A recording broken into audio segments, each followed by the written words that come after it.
작년에도 간담회를 계속 진행을 했었는데 그때 세종시의 자살 예방 시행 계획에 대한 좀 요구가 있으셨고요. 또 그 자살 관련된 그 언론 보도 보도 준칙이 저희가 좀 개정이 되는 부분이 있어서 그 부분에 대해서 저희가 그 교수님 모셔서 특강하는 것도 오늘 좀 마련을 했습니다.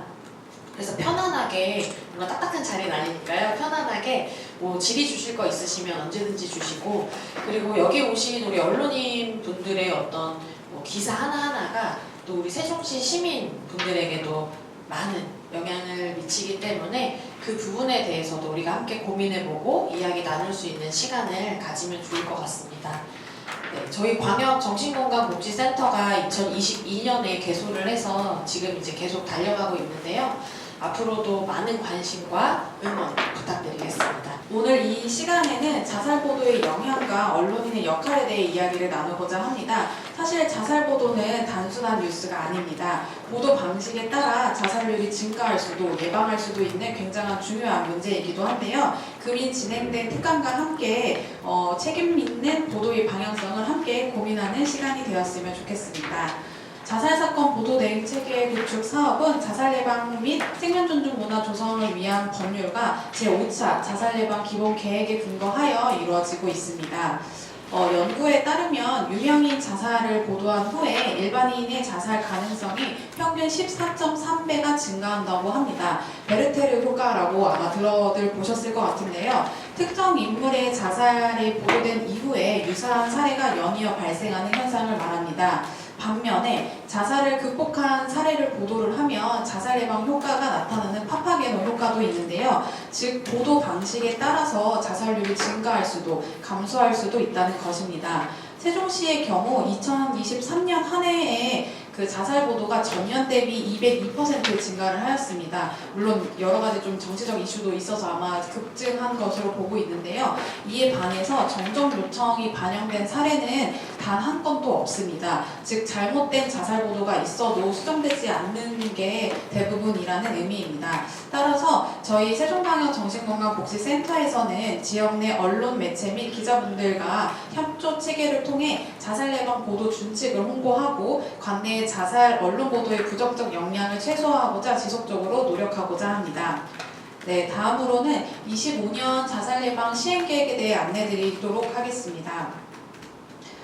먼저 세종시 자살 통계에 대해 살펴보도록 하겠습니다. 세종시의 경우 전국적으로 자살률의 변동폭이 가장 큰 지역입니다. 이는 17개 시도 중에 가장 적은 인구 규모를 가졌고 모집단이 작으면 개별 사례가 전체 통계에 미치는 영향이 크기 때문에 인구가 적을수록 자살률의 변동성이 커질 가능성이 있습니다. 실제로 지난 10년간의 세종시 자살률 편차를 한번 살펴보았는데요. 전국 0.97, 세종시의 경우 2.65로 2배 이상의 차이를 보였습니다. 결과적으로 인구 규모 차이에 따른 통계적 민감도 차이로 세종시의 자살률은 매년 큰 변동을 보였지만 지난 10년간 전국보다 세종시 자살률은 낮게 나타난 것을 알 수 있습니다.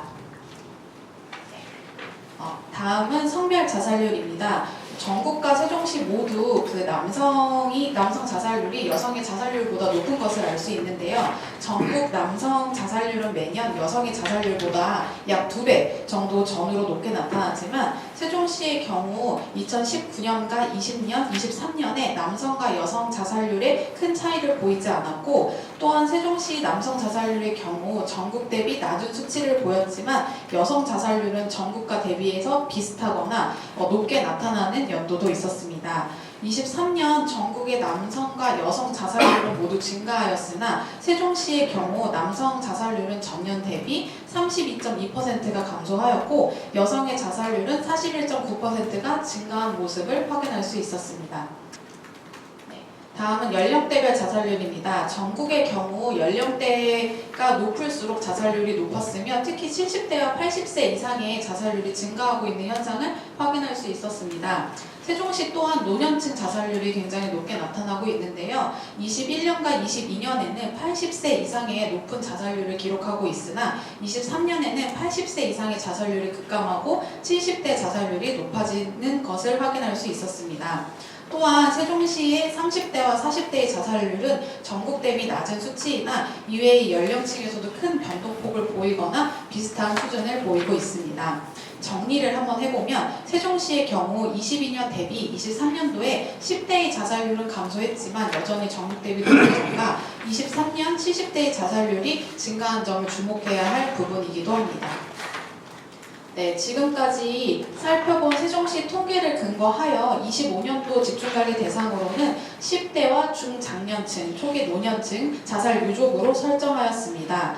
다음으로는 제5차 자살 예방 기본 추진 과제와 본 센터의 핵심 사업에 대해 안내드리도록 하겠습니다. 정부는 자살예방법에 따라 5년마다 자살예방 기본계획을 수립하고 현재는 5차 자살예방 기본계획이 시행되고 있습니다. 5차 자살예방 기본계획은 5대 추진과제와 15대 핵심 과제로 설정하였으며 본 근거에 따라 세종시 또한 세종시 자살예방 시행계획을 수립하였습니다. 이 시행계획은 광역센터 자살예방 사업을 필두로 기초정신건강복지센터 등 세종시에서 추진되고 있는 자살예방 사업의 집합제라고 생각을 해주시면 감사할 것 같습니다. 현재 세종시의 경우 25년 시행계획을 기반으로 여러 사업들을 추진하고 있는데요. 그중 오늘 간담회는 추진전략 1면 생명안전 구축에 해당하는 민간협력 및 홍보 활성화 사업의 일환입니다. 앞으로도 자주 소통하며 의견을 나누는 자리를 잇기를 바라겠습니다. 네, 세부 사업은 앞서 언급드린 집중관리 대상으로 추진하는 사업 위주로 설명드리도록 하겠습니다. 첫 번째는 생명존중 안심마을 사업입니다. 이 사업은 전 연령대를 대상으로 하는 사업 중에 특히 아까 앞서 말했던 중장년층과 노년층을 타겟으로 올해는 사업을 구상을 하고 있습니다. 이 사업은 지역 내 다양한 자원을 활용하여 효과성이 검증된 자살 예방 사업을 읍면동 단위로 수행하기 위해 자살 고위험군을 발굴, 개입, 연계 및 맞춤형 서비스 제공 등을 추진하는 마을을 이야기합니다.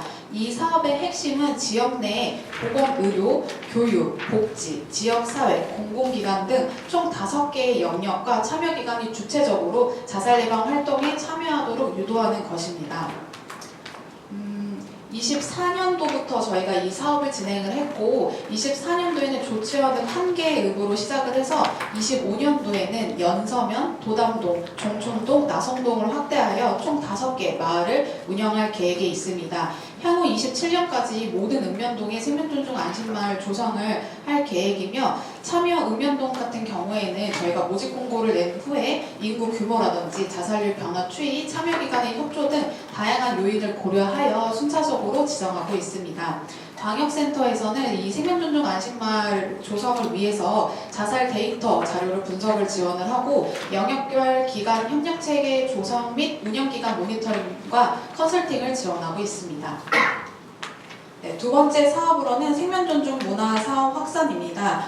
자살 예방을 위해서는 사회적 인식 개선이 굉장히 필수적인데요. 이를 위해서 센터에서도 생명지킴 및 교육을 활용하여 생명존중 인식 개선 및 자살 예방 공동체 강화에 힘쓰고 있습니다. 실제로 작년 7월부터 자살 예방법 개정으로 학교 및 관공서 등 자살 예방 교육이 법적 의무 교육으로 변경된 건 있습니다.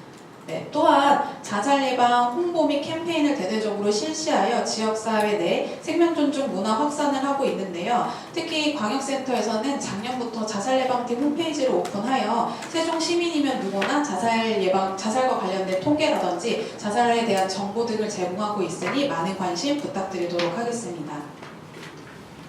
네, 세 번째는 자살 유족 지원 사업입니다. 세종시에서는 22년 7월부터 그 자살 유족 원스톱 서비스 다시 봄날이 진행이 되고 있는데요. 이 다시 봄날은 그 유족에게 심리 상담이라든지 법률 행정 지원, 경제적 지원까지 포괄적인 서비스를 제공하고 있습니다. 이를 위해서 관내 장례식장, 모든 장례식장 및 주민센터에 유족 원스톱 서비스 안내문이나 리플렛을 비치를 하고 자살 유족 발굴을 위한 서비스 홍보 및 인식 개선에 힘쓰고 있습니다. 특히 자살 유족분들이 사회적 고립을 느끼지 않도록 유족 자조 모임과 정서적 지원 프로그램을 확대하고 있습니다. 네 번째는 광역주도형 사후대응 사업입니다. 이 광역주도형 사후대응 사업 같은 경우에는 관내 학교와 조직 등 자살 사망 발생에 따른 위기 개입 체계 마련 및 조직의 신속한 안정을 도모하기 위해 자살 사후대응 전문 인력을 지원하고 체계적인 자살 사후대응 서비스 제공을 위해 노력하고 있습니다. 실제로 22년도부터 교육청과 학생정신건강센터와 함께 위기대응 체계를 구축하여 청소년 자살 사건이 발생을 하면 즉각적으로 대응을 하고 있고, 작년에는 센터에서 관내 대학교들과 협업하여 사후 대응 공동 매뉴얼을 제작하고 배포하였습니다. 올해에도 이제 관공서를 좀 대상으로 그 공동 매뉴얼을 제작할 예정에 있습니다.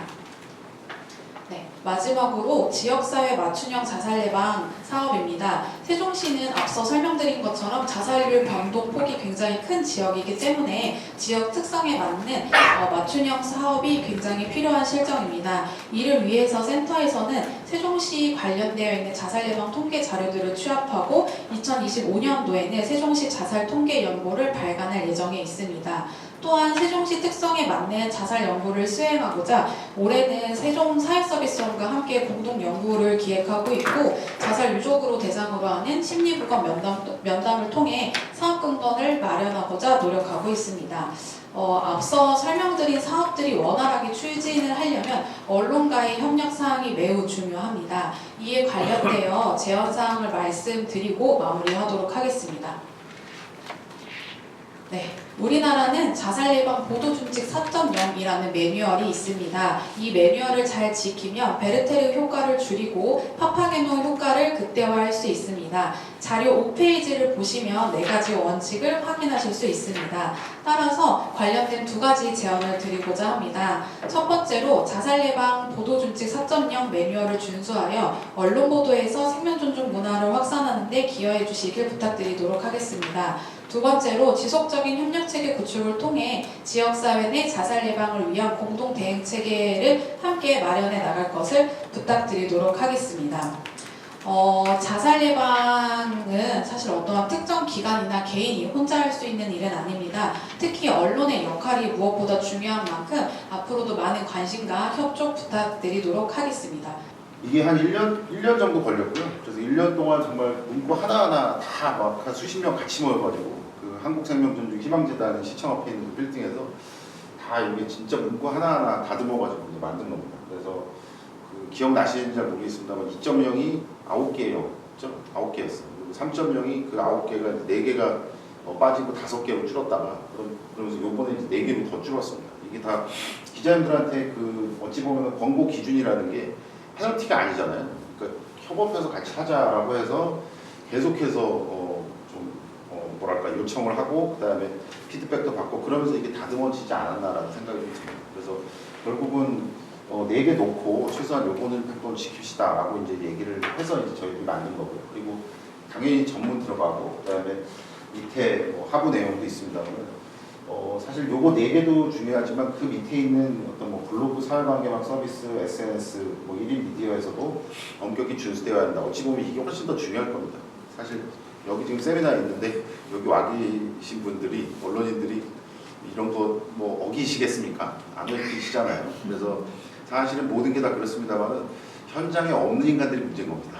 그래서 유튜버들이나 뭐 이제 그런 사람들한테 사실 우리가 무슨 유튜브 가이드라인을 만들 수는 없잖아요. 그래서 저도 이래저래 사이버 레카 뭐 이래가지고 언론에 나와서 얘기했습니다만은 문제는 이제 그 사람들인 거예요.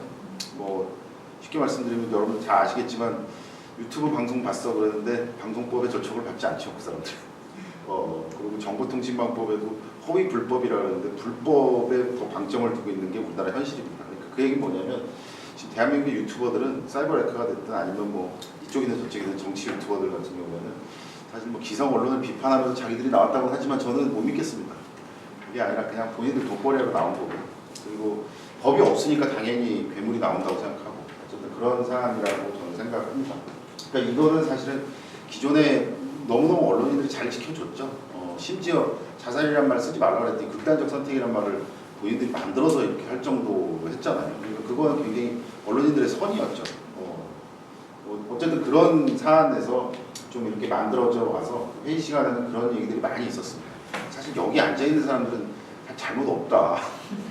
뭔 잘못이냐. 근데 우리나라 언론사가 10,000개나 있으니까 거기서 이제 별사람 다 있는 거고, 그 다음에 자살예방 보도 준칙 4.0 이름도 자세히 보시면 요 예방이란 말이 붙었지 않습니까? 이게 이제 그 어찌 보면 언론인들한테 읍소를 한 겁니다. 그러니까 기존까지는 어떤 뭔가 규칙이나 항목을 지킨다 안 지킨다 요거만 언론인들한테 요구를 했다면 이제는 예방에 좀 노력을 좀 해주십사라고 요청을 한 겁니다. 언론인이랑 무슨 뭐 이게 안 지키면 안 돼 그러고 뭐 빨간펜 선생님이 되지 이게 유치해 이런 게 아니고 같이 파트너가 돼야 된다라는 거거든요. 그러니까 그런 차원에서 예방이란 말을 붙인 겁니다. 왜 그러냐면 심해도 너무 심하니까 명대로 살아야 되는데 자꾸만 사람들이 너무 많이 자살을 하니까 그래서 그런 것들에 대해서 좀 하고 그다음에 또 하나는 이제 그 가이드라인보다 요 말이 더 세대 조사를 해보니까 근데 실제로 좀 그랬습니다. 그래서 그것도 그 복지부 그 이용우 국장님이 그냥 준칙으로 하면 안 되나? 라고 하는데 보통 아마 복지부에서 가이드라인으로 합시다 이렇게 얘기를 했을 텐데 국장님은 좀 다르셨어요. 네, 그래가지고 아예 그냥 준칙으로 하자. 물론 준칙이란 말이 뭐 여기 연배 되시는 분은 좀 아시겠지만 우리한테 조금 트라우마가 있는 건 사실이에요. 그 무슨 전두환 때만 이때 이런 것 때문에 좀 기자님들이 조금 저하시죠. 근데 그럼에도 불구하고 어쨌든 가이드라인이라는 그 어떤 외래어보다는 그냥 이렇게 심플하게 합시다라고 해가지고 이 이름으로 그냥 땅땅땅 했습니다. 자살 예방 보도 준칙이라고 저는 여기 참여하신 모든 분들한테 참 감사하고 있는 편입니다. 그래서 아까 이제 처음에 보신 전문이고요. 그런데 보통 이제 그 요거만 만드는 게 아니라 사실 그 안에 내용들이 훨씬 많습니다. 그리고 일종의 책 한 권이 나온 겁니다. 그 책에는 아까 제가 보여드렸던 그 뭐랄까 그 절차적 정당성을 확보하기 위해서 온갖 내용들 그다음에 설문 뭐 이런 것들 다 해서 거의 논문 한두 편 쓴 거랑 맞먹을 정도로 아무튼 그 안에 컨텐츠를 다 채웠습니다. 그리고 이게 이제 처음에 저희가 썼습니다만은 그 다음에 복지부에서 검토하시고 또 일선 기자들 다 검토하시고 이게 참 노력들이 좀 많았습니다. 그리고 또 하나는 뭔가 미준수다. 만약에 조금 우리가 비판을 하고 싶다라고 하면 그게 뭔지에 대해서 정확하게 얘기를 해줘야 될 거 아니에요. 그냥 이거 하지 마세요. 이게 얼마나 무책임합니까? 예를 들어서 이렇게 보도를 하시면 될 것 같습니다. 이유는 그렇습니다. 라는 걸 이렇게 좀 써놓은 겁니다. 그리고 미준수라는 것이 뭐 이런 것들. 경기 성남시 분당구에 한글과 컴퓨터 사고에서 50대 남성이 투신해 숨졌다. 이건 전적으로 우리가 하지 말자는 거거든요. 그러니까 무슨 사고 터졌을 때 지명 얘기하지 말자는 거랑 똑같은 겁니다. 근데 너무너무 알뜰하게 저렇게 좀 이렇게 해놔서 이게 참 조심해야 되는 게 저 대도시도 그렇지만 그 특히나 뭐 세종은 제가 모르겠습니다만은 웬만하면 그 집에서 벌어진 일을 뭐 사실은 하나 큐만 주면 알 수도 있잖아요. 잘 모르겠지만 뭐 세종시 무슨 면 뭐 이제 나름대로 거기까지만 한다고 하는데 뭐 이발소집 딸 이러면 다 아는 거란 말이에요. 그러니까 거기서 이름을 얘기를 하는 게 아니라 다 그렇게 돼버리는 거예요. 그러니까 그런 것들 조심하자고 디테일을 조심하자고 이제 얘기를 해서 그거 하지 맙시다라고 얘기하는 거예요. 그러면 사실 누군지 다 알거든요. 그리고 우리가 엄연히 생각해 보면 그동안 10몇 년 동안 1년에 10,000명 씩 죽었죠. 그러면 보통 유가족이 곱하기 뭐 한 몇 되잖아요. 그러면 그거보다 10배죠. 그럼 그게 10몇 년 됐어요. 그러니까 사실은 우리가 다 조용조용하고 있지만 이 자리에도 유가족이 꽤 있을 수 있어요. 그러니까 건너. 근데 서로 얘기 안 하죠. 왜 그러냐면 자살에 대한 그 어떤 찜찜함, 뭐 이런 타부, 뭐 이런 게 있거든요. 전혀. 그러니까 이게 참 저희는 뭐랄까 제 개인적인 생각은 참 문화가 잘못됐다고 생각합니다. 제가 그 미국에서 교수를 어디서 했냐면 그 카트리나 이게 막 터졌을 때 미국 남부 있지 않습니까? 그때 제가 미국에서 교수했어요. 그러니까 제가 당연히 미국 교수를 하니까 제가 지도하는 학생들이 배정됐을 거 아니에요, 미국 애들이. 근데 걔들 저랑 미팅할 때 뭐라 그러냐면 아빠가 자살했어요, 그래요. 아무렇지도 않게. 그래서 너 괜찮냐 그랬더니 그게 라이프래요. 라이프 goes on 막 이러더라고요. 그래서 아 이게 비슷한 게 그 애도를 받아들이고 그냥 흘려드리는구나. 이게 그러고 옆에 친구한테 그게 창피하거나 뭔가 뭐랄까 뭐 이제 낙인 찍거나 이런 게 전혀 없는 거예요. 근데 우리도 그래야 됩니다, 사실은. 근데 훨씬 더 우리는 심한데 다 쉬쉬하죠. 그리고 만약에 왜 부모님이 뭐 어떻게 해가지고 자살했어. 그러면 뭐 걔랑 놀지 마. 이렇게 될 수도 있는 거. 그러면 자살 못 막아요. 그럼 어떻게 막아요? 오픈을 안 하는데 어떻게 막았습니까? 그러니까 이런 것들이 뭔가 중간에 언론이 좀 뭐랄까 숨기는 걸 좀 해줬으면 좋겠다라고 해서 예방이라고 우리가 얘기를 해놓은 거고요. 그러니까 저는 오늘은 뭐 저를 오라고 한 게 자살 예방 보도 준칙 이거 4.0 때문에 그러셨지만 저는 지금 이 시점에서는 조금 우리가 뭐랄까 아까 제가 표현한 것처럼 내신이 좀 올랐으면 조금 고차원적인 고민을 해야 된다고 생각하는 편입니다.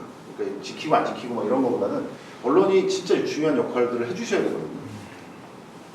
그래서 뭔가 이런 하나하나 이 항목에 대해서 근거도 다 그리고 빅데이터 요즘은 뭐 챗GPT 하면 그냥 다 나오지 않습니까? 그래서 그것들 다 해서 저 항목이 왜 나왔고 왜 문제의식이 있는지에 대해서 저희가 나름대로는 정확하게 밝혀놨습니다. 하지만 이게 어떤 언론사에서 나왔는지는 자세히 보시면 안 밝혔습니다. 어떤 언론사인지 아는데 나온 건 맞아. 나온 건 맞는데 어떤 기자, 어떤 언론사, 왜 그러냐면 어떤 일이 있었을지 모르잖아요. 데스킹에서 무슨 어떤 그게 있었는지 모르는데 우리가 그걸 뭐 단죄할 권한은 없죠. 그렇죠? 그리고 우리가 만약 그러면 똑같은 유튜버 되는 거죠. 그러니까 그렇지 않고 보시면은 저희가 이제 예의를 지킨 겁니다. 기자님들은 저거는 밝히지 않고 저렇게 언제 보도됐다 뭐 이런 것들. 그리고 뭐 극단적 선택이란 말이 많이 쓰이는데 저걸 어떻게 할 것인가 뭐 이런 것들. 그런 것들에 대해서 좀 얘기를 했고요. 근데 여전히 어쨌든 극단적 선택이라는 말이 많이 쓰여지고 있죠. 그게 한 번 이렇게 한다고 해서 완전히 고쳐지거나 그렇진 않겠죠. 그렇진 않겠지만 어쨌든 이런 문제의식을 제기하는 거는 참 좋을 것 같다라는 거. 그다음에 이런 얘기들도 많이 나왔어요. 여기 보시면 뭐 좋은 곳으로 갔어요. 그리고 또 제 개인적으로는 누구 죽으면 하늘의 별이 됐어요. 그것도 좀 아닌 것 같습니다. 그러니까 그거를 이렇게 막 감상적으로 푸는 그러니까 죽음은 나쁘다라고 생각을 해야죠. 죽음은 나쁘다라고 해야죠. 제가 그 어떤 국가였든지 잘 모르겠는데 누군가 자살하잖아요. 그럼 유가족한테 연락이 가죠. 그러면 비용을 청구한다. 왜 그러냐면 이거를 어떻게 할 거냐. 그러니까 자살하는 건 슬프지만 어쨌든 같이 사는 사회에 있어서 이게 뭐가 있으니 어쨌든 그럼 당신들이 책임져야 되는 거 아니냐 이렇게 되는 거죠. 근데 그것도 그렇게 우리가 아예 얘기도 못할 정도의 그건 아니라고 봐야죠. 그러니까 죽음이 나쁘다고 해야죠. 죽음이 나쁘다고 해야죠. 어쨌든 뭐 살다가 가야죠. 그러니까 그런 생각들. 그리고 구체적인 자살 방법, 도구, 장소 저거는 전통적인 항목입니다. 저건 세상에 어떤 논문도 저게 뭐 자살 예방에 좋다 저런 얘기가 없습니다. 저거 보여주는 순간 교육적 효과가 나오는 겁니다. 마치 최진실 씨 2008년에 그 압박붕대로 하셨잖아요. 그런 다음에 그 이제 뉴스 보도에 압박붕대가 엄청 나왔어요. 근데 그 이후에 자살 도구가 압박붕대가 엄청 쓰였습니다. 그 그냥 가르쳐 준 거예요. 압박붕대로 하면 그렇게 된다라고 알려준 거죠. 그다음에 자살 동기를 단순화하거나 추정하지 않는다. 이것도 좀 그 세부 항목으로 막 써놓은 겁니다. 그러니까 모든 사람이 그렇진 않지만 어떤 국회의원들이 굉장히 무식하게 뭐라 그러냐면 그런 일로 누가 자살해요 이렇게 돼요. 그런 일로 자살합니다. 전 세계에서 그런 일로 자살하는 국가가 대한민국이에요. 본인이 알아야지 이해를 해야지. 그런 얘기를 누가 그런 일로 자살해요? 누가 그렇게 무슨 뭐 했다고 해요? 그건 정말 무식한 거죠. 그런 얘기 썼고요. 그다음에 시각 자료를 자제한다. 그렇죠? 그러니까 그걸 찍어서 하지 말고 요즘에 챗GPT 잘 나오는데 그런 거 하라는 얘기입니다. 그런 거 하라는 거고. 그다음에 그 유명인 자살과 관련돼서 더욱더 조심해야 된다. 그리고 경찰도 조심해라. 경찰도 이제 기자님들이 자꾸 이렇게 쑤신다고 해서 아무 얘기나 이렇게 좀 하지 마시라. 그런 얘기 아주 현실적으로 좀 했고요. 그때 우리 논의할 때도 사실 시각이 참 달라가지고 약간의 언쟁도 있었어요. 그러니까 언론이 생각하는 것과 경찰이 생각하는 것, 이 다르시더라고요. 그러니까 그런 것들, 그리고 유서, 이건 안 된다. 이거 안 된다. 왜 그러냐면 유가족 보호해야지 이거 되겠느냐 이런 거. 그다음에 유족의 심리 상태에 배려하자 고인의 인격과 기밀은 살아있는 사람처럼 보호해야 된다. 근데 최근에 유튜버들은 사람이 죽어도 가만 놔두지 않습니다. 김세론한테 하는 거 보세요. 그러니까 이게 무서운 겁니다. 그러니까 기성 언론은 제 생각엔 다 그렇진 않지만 기성 언론은 웬만하면 고인이 됐다. 그러면은 그냥 놔둡니다. 근데 유튜버들은 놔두지 않아요. 왜 그러냐면 그걸 가지고 이렇게 갖고 놀면 돈이 되니까. 그게 저는 기성 언론과 유튜버들의 차이라고 생각합니다. 그리고 자살 예방을 위한 정보를 제공하라. 이런 것들. 그러니까 뭔가 저거는 뭐랄까 베르테르 효과가 아니라 파파게노 효과라고 하는 겁니다. 자살 예방 관련돼서 전문가의 의견 반영하고 생명의 소중, 자살의 부정적 결과를 명확히 전달해라. 자살하면 끝이다. 니네 가족도 끝이다. 이런 얘기를 정확하게 해주라는 얘기입니다. 하늘의 별이 되었습니다. 이런 얘기가 한다는 얘기죠. 자살보다 공보기준 그래서 아까 말씀드렸던 것처럼 이런 흐름. 그러니까 이제는 어찌 보면 약간 역사가 생긴 거예요. 역사. 그러니까 다른 공보기준이랑은 사실 다른 공보기준도 제가 꽤 많이 만들었거든요. 근데 그거랑 비교가 안 됩니다. 이거는 정말 잘된 케이스. 그리고 신고 대리표까지 이렇게 만들 수 있는 공보기준이 어디 있습니까? 이런 것까지. 그리고 자살 예방 기관은 아마 여기 세종이 있겠죠? 세종이 있겠죠. 그래서 이거 하고 그다음에 이거 안 쓰는 사람들 이렇게. 아까 말씀드렸던 것처럼 뭐 마지막으로 강조드리고 싶은 것은 저 또한 여기 어디쯤에 있을 거고 우리 모든 분들이 아마 저기 어디쯤에 있을 겁니다. 근데 자살 예방이라는 게 참 중요하다는 생각이 좀 들고 근데 그게 내일이다 내일이다가 아니라 그냥 내일이다라고 생각하는 게 제일 중요할 것 같습니다.